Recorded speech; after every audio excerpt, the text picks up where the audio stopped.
우리 안신 집사님, 김규모 집사님의 딸인데 어려서부터 이렇게 열심히 신앙생활을 이렇게 하겠다. 다른 교회에서 집 근처에서 열심히 하다가 오늘부터 우리 교회로 이렇게 나오겠다고 아침에 인사로 왔어요. 사무실에. 그래서 너무 고맙고 이쁘고 그래서 쓰다듬어 줬는데 일단 감사드리고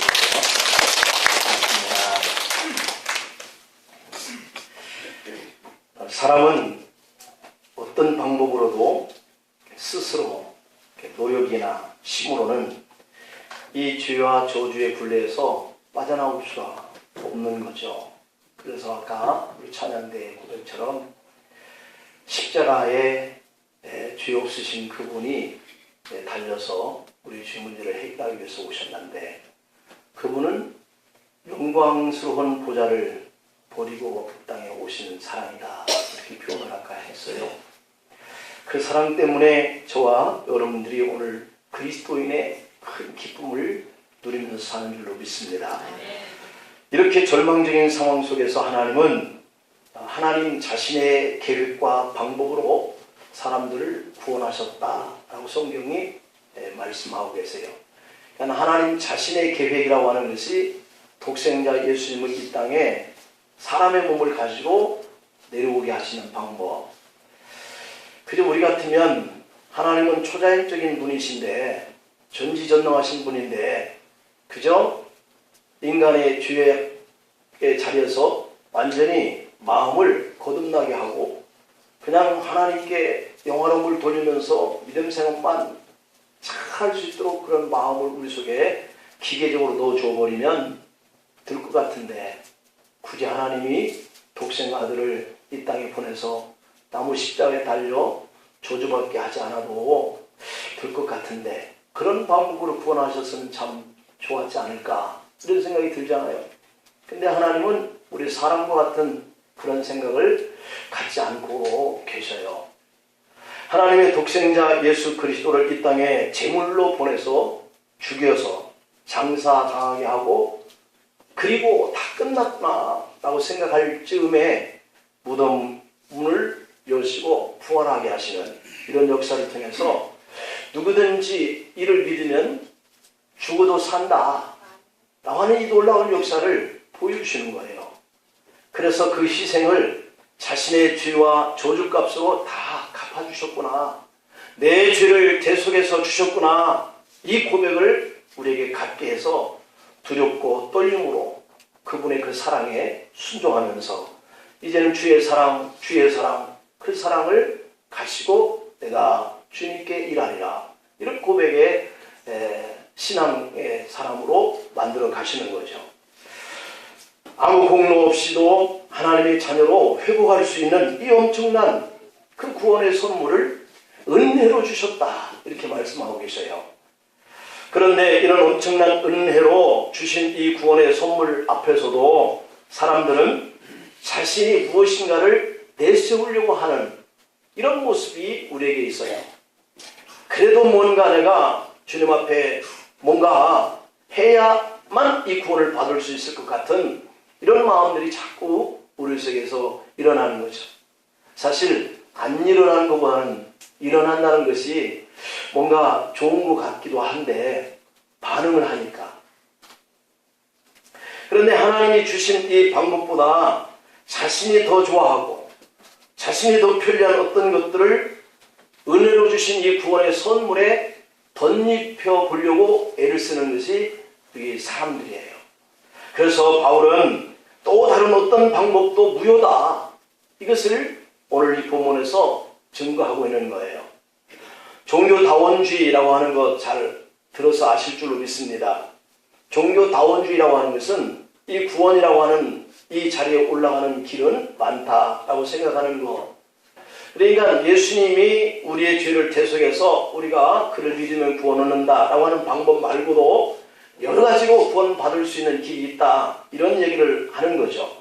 그래서 내가 하나님을 믿지만 하나님께 나아가는 그런 그리스도인들은 다양하다라고 하는 이런 사고방식을 가지고 있는 거죠. 종교다원주의적 사고는 산을 올라가는 길이 여러 가지의 길이 있지 않느냐. 어느 길로 가든지 산 꼭대기에 올라가면 정상이라고 하는 곳에 도달하는 것처럼 우리가 구원받는 것도 그럴 것 아니겠느냐라고 하는 이러한 말을 하는 자들이죠. 하나님께 나아가기 위해서는 꼭 예수님을 믿어야만 되는 것이 아니라 석가를 믿어도 되고 공자를 믿어도 되고 무하마드나 또는 심지어 자연 속에 신비한 여러 가지의 그러한 다양한 신들을 정하여 놓고 그것들을 믿어도 우리가 구원받을 수 있는 그 길로 갈 수 있지 않느냐라고 생각하는 것이 바로 이 종교다원주의적인 사고의 이론이에요. 현대 기독교의 가장 강력한 원수는 기독교의 반대자가 아니라 종교 혼합주의를 동조하는 이러한 무리가 우리 기독교의 강력한 적이다 라고 생각해야 맞다라고 하는 점이죠. 종교성과 기독교라고 하는 것을 우리가 혼동해서는 안 된단 말이에요. 가장 큰 기독교의 적이 바로 이 종교성, 다원주의 속에 구원이 있다라고 말하는 이러한 이론들이에요. 많은 사람들은 그들의 생각처럼 무엇을 믿으나 예수를 믿는 자와도 다 같다라고 이렇게 생각하는 거죠. 기독교의 진리와 다른 종교의 진리는 결코 같지 않습니다. 바울은 오늘 본문 7절 9절에서 이렇게 표현해요. 한번 7절과 9절 한번 볼까요? 다른 복음은 없나니 라고 이렇게 얘기하고 있죠. 단호하게. 다만 어떤 사람들이 너희를 교란하기 위해서 나는 거예요. 그리스도의 복음을 변하게 하기 위해서 야 구원을 받는 길이 꼭 예수만 믿어야 되겠냐? 이러면서 다른 복음을 제시한다는 거죠.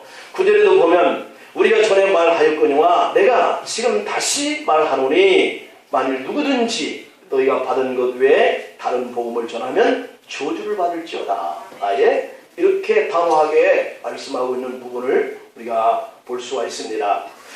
종교다원이나 동성애 또는 동성결혼 이런 문제 또 동성애자 등 성소수자의 문제 이런 것들을 포함시킨 이 차별금지법이 우리 한국 교회에 가장 심각하게 도전당하고 있습니다. 분명한 것은 기독교에 심각한 도전이 되는 것의 이 공통점이 뭐냐면 성경에서 어긋나고 있다라고 하는 점이에요. 성경에서 어긋난 것들을 우리 기독교인들에게도 그것을 동조하라. 그렇게 얘기하면은 우리는 다른 복음을 받아들이는 자가 되기 때문에 저주를 받는 거예요. 차별 금지라고 하는 것은 성경이 가르치는 대로 하나님의 명령이고 원칙이거든요. 차별하는 것을 금지하라는 것은 하나님이 우리에게 강력하게 말씀하고 있는 거예요. 헬라인도 우리와 다 같은 그러한 사람처럼 대하는 거. 근데 헬라인이라고, 유대인이라고, 종이라고, 여자라고, 나그네라고, 어린애라고 이런 것들을 자꾸 멸시하거나 평가하거나 무시하거나 이런 것들은 주님께서 용납하시지 않는 거예요. 가난한 자나 이방인과 고아나 과부나 장애인이나 병자나 이 모든 이들에 대해서 성경은 차별하지 말라 이렇게 분명히 말씀하고 계세요. 오히려 하나님은 이런 자들에 대해서 불쌍히 여기라 이렇게 말씀하시면서 관심을 가지고 그들을 대하라고 말씀합니다. 그러나 하나님의 질서에서 벗어난 자, 동성애자들을 합법해 달라라고 하는 것을 인정하는 그 순간에 하나님의 책망과 벌이 따르게 되어 있다라고 하는 거죠. 왜냐하면 이런 자들은 하나님의 창조 질서에 벗어났기 때문이에요. 성경은 예수님 외에는 구원자가 없다고 선포하잖아요. 동성애자, 그들이 자기들 나름대로 뭔가 이성적으로 같은 성을 가지고 있는 남자끼리, 같은 여자끼리 이렇게 마음을 끌리는 것은 우리가 어떻게 할 방법이 없잖아요. 그의 마음속에 끌리는데. 그러나 이런 것들을 정식으로 인정하는 법을 통과시켜달라고 하는 것은 안 된다. 그런 얘기죠. 그런 자들을 차별해서는 안 되지만 그런 것들을 인정해달라고 하는 이 법은 안 된다 그 말이에요. 성경 어디에도 하나님께 가는 길은 다양하다고 말하지 않습니다. 요한복음 14장 6절에 보면 내가 곧 길이다 진료 생명이니 나로 말미암지 않고는 아버지께로 올 자가 없느니라 이렇게 말씀하고 있거든요. 사람들이 구원받을 만한 다른 이름을 우리에게 주신 적이 없다라고 이렇게 말씀하고 계세요. 사도행전 4장 12절에 보면 다른 이로서는 구원받을 수 없나니 천하 사람 중에 구원을 받을 만한 다른 이름을 우리에게 주신 일이 없음이니라. 이렇게 분명히 언급하고 있거든요. 그래서 성경은 예수 그리스도 이외에는 우리를 구원할 자가 없다, 분명히 이렇게 명시하셨어요. 사도행전 5장에 42절에도 보면 그들이 날마다 성전에 있든지 집에 있든지 예수는 그리스도다 라고 가르치기와 전도하기를 그치지 아니하니라, 이렇게 말씀하고 있고요. 또 이러한 예수 그리스도 혹은 그리스도 예수라고 하는 이 말이 성경에 한 200번 이상이 계속 등장을 하고 있다는 사실이에요. 초대교회 시대에는 예수 그리스도 이 두 말이 가장 중요했고 이 두 말 때문에 순교하는 계기가 되었다고 하는 사실이거든요. 순교라는 거 잘 아시잖아요. 내가 주님 때문에, 내가 믿음 때문에 목이 잘려지고 환영을 당하고 맹수들의 밥이 되고 하는 것이 순교예요. 그들이 십자가에 못 박아 죽인 예수가 그리스도다 라고 하는 이 말 때문에 견딜 수 없는 그 믿음의 감동과 그러한 믿음의 결단이 그들을 그렇게 만드는 거예요. 우리가 역사를 기원전 BC와 기원 후 AD라고 이렇게 나눠서 쓰잖아요. 그 기점이 바로 예수 그리스도의 탄생으로부터 예수님 전 시대를 BC다, 예수님 이후의 세대를 서기라고 이렇게 구분하죠. AD라고 표현을 합니다. 그렇다면 이 기원전이라고 하는 이 명칭이 언제적부터 사용되었는가 하면 BC는 우리가 잘 알고 있는 것처럼 Before Christ라고 하는 이 첫 번째 B와 C 이 자를 따서 예수님 전을 BC라고 이렇게 표현을 해요. 그러니까 인류의 기원을 그리스도의 탄생했다고 하는 이 점을 정점으로 해서 이전을 BC로, 이후를 AD로 이렇게 나누었어요.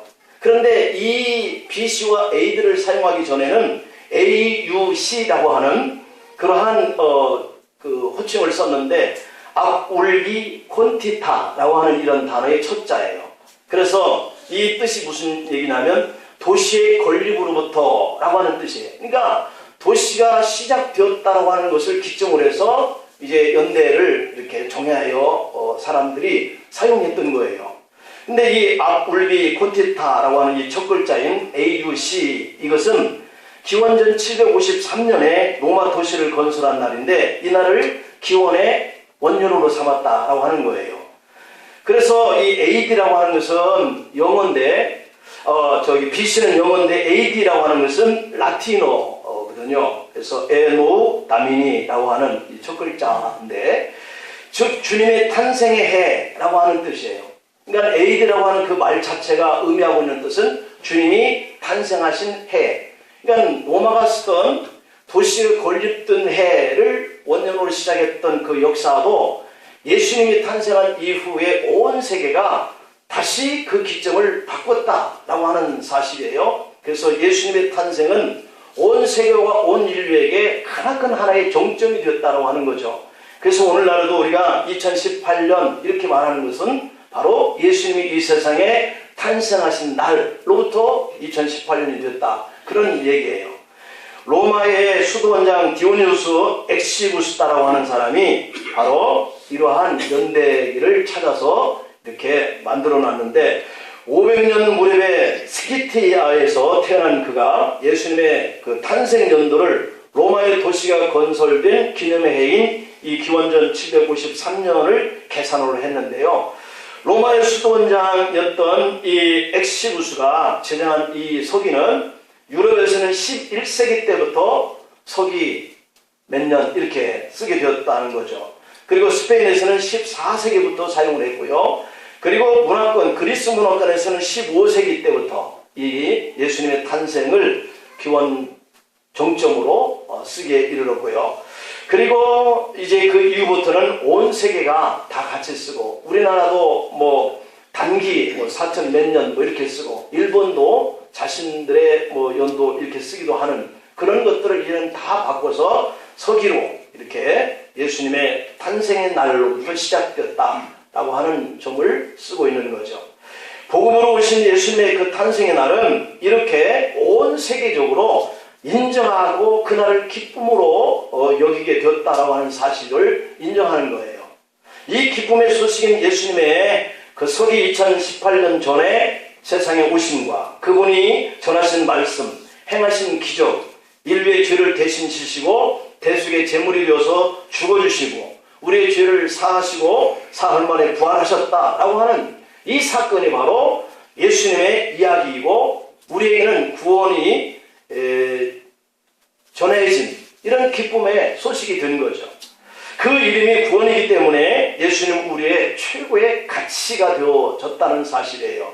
그 최고의 가치를 따르는 우리 믿음의 사람들이 과연 그러면 어떻게 살아가야 할 것인가 하는 의미가 오늘 우리에게 주시는 메시지 중에 몇 가지 살펴보겠습니다. 첫째는 오늘 바울이 예수님 외에는 다른 복음이 없다 이렇게 말하고 있는 거예요.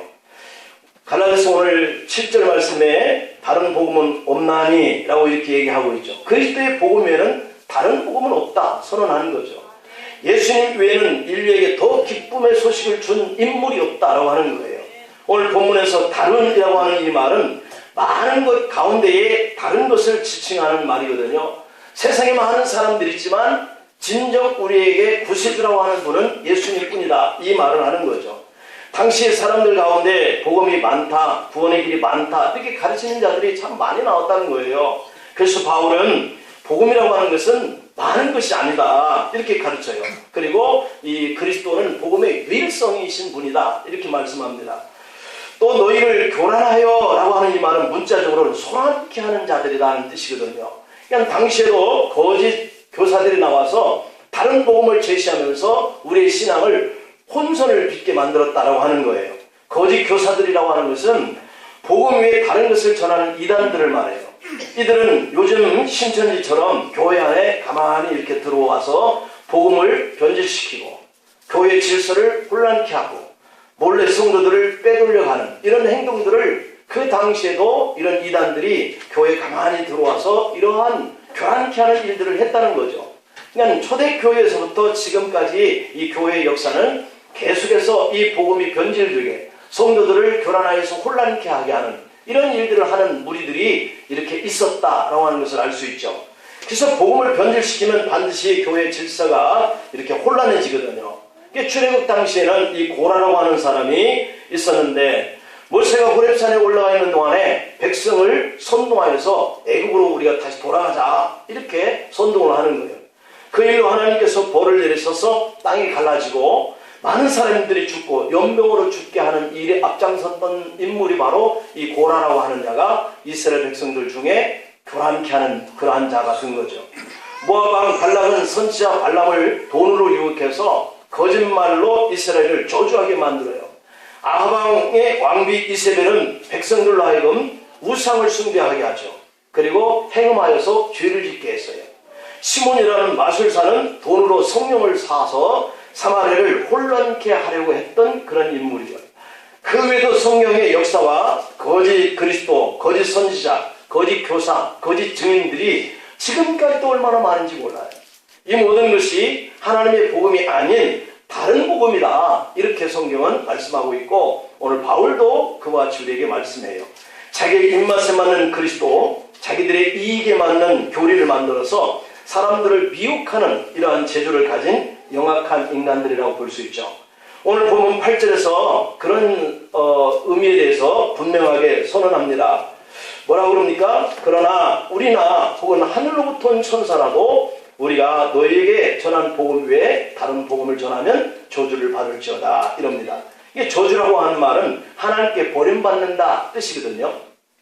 하나님께 버림받는다라고 하는 것이 그게 끝이 아니라 버림받는 것은 지옥에 떨어진다는 거예요. 시므에서 6장의 8절에 보면 만일 가시와 엉겅퀴를 내면 버림을 당하고 저주함에 가까워 그 마지막은 불사름이 되리라 이렇게 얘기하고 있죠. 그러니까 저주권은 성경시대에 드물게 나타나요. 구약시대에는 모세가 애굽 여인을 취할 때에 모세를 비방한 미리암이 한센병에 걸리죠. 하나님의 백성을 선동하는 고라는 땅이 갈라져서 죽죠. 신약시대에는 초대교회에 아나니와 삽비라가 성령을 속이다가 그 자리에서 죽음을 당하죠. 신약인 결론인 계시록 22장의 18절에도 보면 내가 이 두루마리의 예언의 말씀을 듣는 모든 사람들에게 증언하노니 만일 누구든지 이것들 외에 더하면 하나님이 이 두루마리에 기록된 재앙들을 그에게 더하실 것이요 라고 했어요. 그러니까 더하는 것만큼 그에게 저주가 돌아간다라고 하는 것을 분명히 언급하고 있죠. 요즘에 우리들의 삶의 자리에도 이와 같이 다른 복음을 가지고 가만히 접근해서 우리 젊은 청년들, 우리 학생들을 유혹하고 미혹하여서 끌어가거나 교회에 가만히 들어와서 교회 성도들을 혼란케 해서 교회를 나눠지게 하거나 아니면 목회자가 그 모든 것들에 잘못된 자다라고 이렇게 몰아세워서 목회자를 쫓아내거나 그리고 난 다음에 교회를 점령하거나 이런 사태들이 벌어지고 있는 이런 일들을 우리가 교회 역사 속에서 경험을 하고 있단 말이에요. 성경이 하나님의 말씀을 부인할 때 이렇게 저주를 임하게 하겠다 이렇게 말씀하셨는데 이렇게 성도들 가운데에 가만히 들어온 이런 무리들이 그들을 해치고 또한 교회를 혼란케 하는 이런 요소들이 있었기 때문에 오늘 사도 바울은 거기에 대해서 강력하게 이와 같이 다른 복음을 전하면 아예 저주가 있을 것이다 이렇게 강하게 표현을 하고 있습니다. 그러므로 우리가 믿는 이 복음의 핵심은 예수님을 믿고 구원받는 거예요. 이 외에는 다른 복음이 없는 줄 믿습니다. 예수님 외에는 구원자가 있다는 것도 다른 복음이고 예수 믿으면 돈을 많이 번다는 것도 다른 복음이에요. 예수님을 믿는 목적이나 구원이나 영생이나 천국 간다라고 하는 것 외에 다른 말을 하면 거짓말이고 다른 복음이 되는 거예요. 이 진리를 지키는데 목숨을 바칠 그러한 각오로 우리가 정확한 복음 안에서 믿음을 가지고 사시기를 축복합니다. 두 번째로는 내가 기쁘고 행복하려고 다른 복음을 원하면 그리스도의 종이 아니다 라고 오늘 이 마지막 10절에서 그렇게 바울이 표현하고 있는 부분입니다. 오늘 10절을 우리가 다시 한번 보면 이제 내가 사람들에게 좋게 하랴 하나님께 좋게 하랴 사람들에게 기쁨을 구하랴 내가 지금까지 사람들의 기쁨을 구하였다면 그리스도의 종이 아니지 라고 이렇게 표현하고 있잖아요. 그리스도나 십자가를 가르치지 않고 율법주의자들의 가르침대로 자기가 가르쳐왔다면 그것은 사람을 기쁘게 하는 사람의 종이지 그리스도의 종이 아니었다 이렇게 바울이 표현하고 있죠. 그리스도의 종이라고 하는 것은 바울 사도가 가진 믿음의 정체성인 거예요. 바울이 사람의 종이 아니라 그리스도의 종이다 라고 하는 것이 그의 정체성이죠. 당시에는 종이라고 하는 이 대상은 아주 비천한 존재였습니다. 사람으로 취급을 못 받던 때의 사람이었죠. 종은 오직 주인에게 절대적으로 복종해야 하는 위치에 있었던 사람이에요. 그런데 바울이 자신은 주님께 그런 종이다 이렇게 표현을 해요. 사람의 종이라면 불쌍하기 그리 없지 않겠어요? 그러나 바울은 내가 예수 그리스도에게 그를 구원하신 분에게 절대적으로 복종하는 종이다 이렇게 표현을 했습니다. 사람에게 좋게 듣기 좋게 하려고 해야 할 말을 하지 않았거나 사람의 눈치를 보아서 좋게만 하려고 하는 것은 그리스도의 종이 아니라고 하는 이런 신념을 가지고 그는 다른 복음이 아닌 오직 그리스도의 복음만 전했다는 것이죠.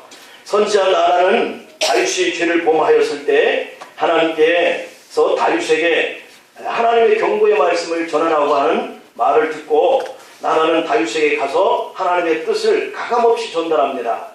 나단이 다윗에게 가난한 자의 양을 빼앗은 옳지 못한 부자에 대해서 비유로 경고를 했는데 바로 그때 다윗은 그 비유의 말을 듣고 이를 행한 그 사람은 마땅히 죽을 자라 이렇게 자기 입으로 말을 해요.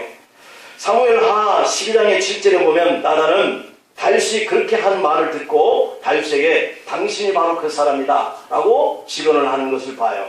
다윗은 그 말을 듣고 내가 범죄하였나이다 하고 무릎을 꿇습니다.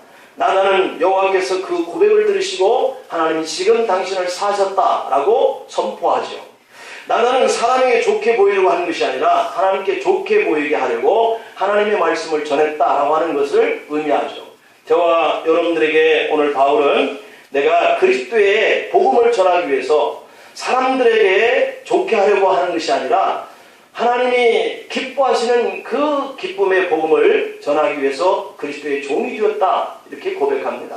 저와 여러분들에게도 그리스도의 종이라고 하는 이 믿음을 가지고 최고의 가치이신 예수님만 영광되게 이렇게 하는 생활로 또 한 주간 동안 승리할 수 있기를 축원합니다. 기도하십니다. 아버지 하나님,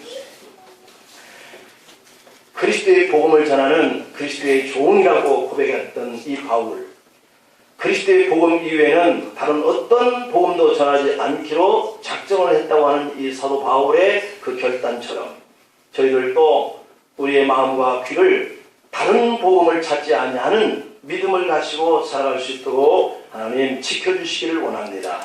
우리들에게 그리스도의 그 피로 우리의 죄와 허물을 사하시고 오늘 그 구원을 거저 은혜로 선물로 받은 믿음의 이 본물을 망각하지 아니하는 저희들의 삶이 되기를 또한 결단합니다. 주님, 한 주간의 우리의 삶에 어떠한 세상에 거짓된 것들이 그리스도를 통해서 구원받았다고 하는 이 믿음에 변질시키려고 하거나 그러한 하려고 하는 무리들 앞에서 우리 온 성도들을 지켜주시고 보호해 주옵소서. 그리스도의 종의 신부로서 주님의 말씀을 따라서 순종하며 그 믿음에서 흔들리지 않는 그러한 신앙의 삶을 살 수 있도록 동행하여 주시옵소서. 예수님의 이름으로 기도하옵나이다. 아멘.